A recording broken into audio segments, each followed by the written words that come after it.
Hi! Do you want to learn how to paint? Because I can teach you, and I will, right now. First we have a white canvas. This is it. But we don't want it to be white. What I usually do is make it orange or kind of a browny, earthy kind of tone. Lots of water, it doesn't have to be all even. Just make sure the whole thing is covered. Almost there. There!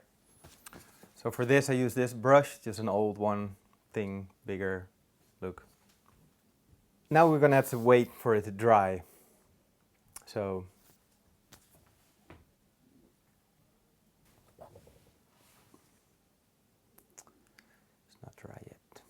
What you can do is use a blow dryer or a hair dryer to to speed up the process of drying.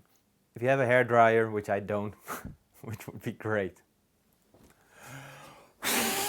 So there it is. It's dry now. And what are we going to be painting today? A fried egg. That's right. Just from a picture, that's fine. I'm going to put it up here. I have some elephant tape.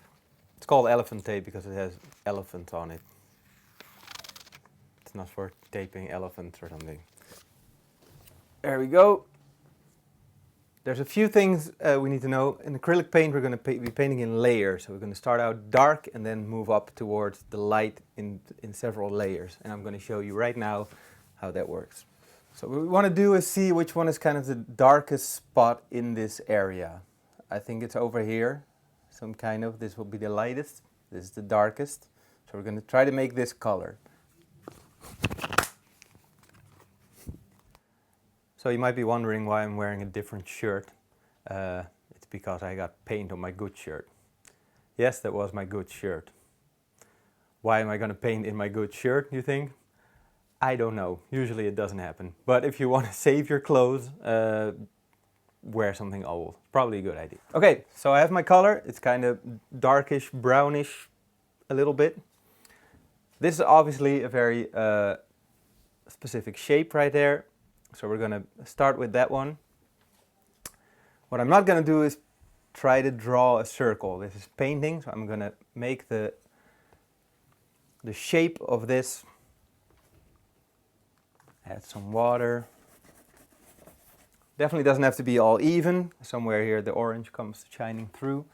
There you go. It's kind of a round shape. It doesn't have sharp edges yet or anything. We just build up the shape like that. And now we wait for it to dry again. Okay, so we're going to make it a lighter color than the dark color. It doesn't necessarily have to be exactly right straight away. What you do is you try it out. The whole thing is just experimenting all the time, actually. I'm just going to see what happens. I guess I like it. Keep it loose, very important. So now you see already a little bit of difference in coloration. So this is kind of lighter than that. Try to get it to dry in the meantime between every layer. Okay, and yet another even lighter layer. There we go. So this layer is going to be a smaller area than the previous one. There. Let it dry again, and then we add another layer that's even lighter than that. And that way, slowly, it's going to seem like a gradient going from darker to light. Obviously, there's also a lot of white going on, so we're going to do something with that.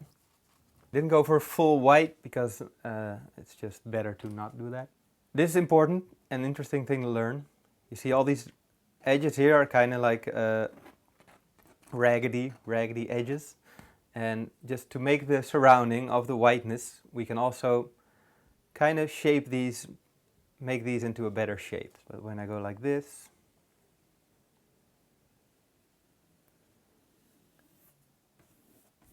I can make that area actually round. It's kind of like you cut off some of the edges. Sometimes it's good to add maybe just a little different color to what you're doing. Maybe it's a little bit darker underneath the thing. So I'm just kind of doing it randomly, a little bit more white here, a little bit less white over there. And then soon we can go back to the yolk in the middle. Maybe I'll add some more white here. So we want more light up here.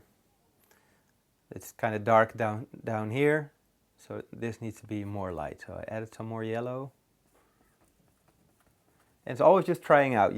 I'm not sure if it's going to be the right color, if I like it, but I'm just going to do it.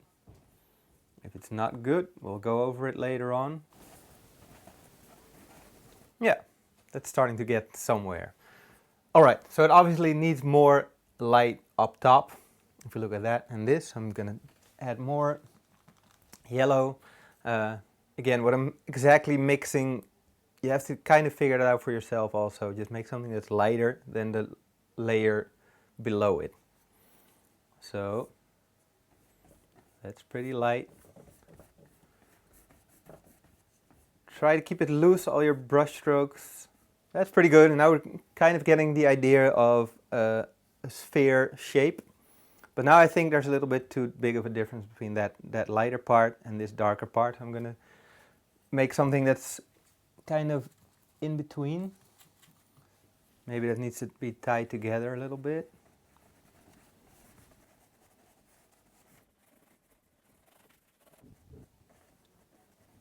I think you'll agree, it looks like a gradient. It's dark here, it's a lot lighter over there, and there's everything in between. The basic principle is you start dark and you work up towards the light, but then later on you can kind of go back into other layers. I will explain that some other time. One thing that's important, you see these little white specks of light, they will really make it look like moist. Okay, so take some real white unmixed. So there it is. Looks like a fried egg to me. I'm gonna eat it. I'm gonna eat it.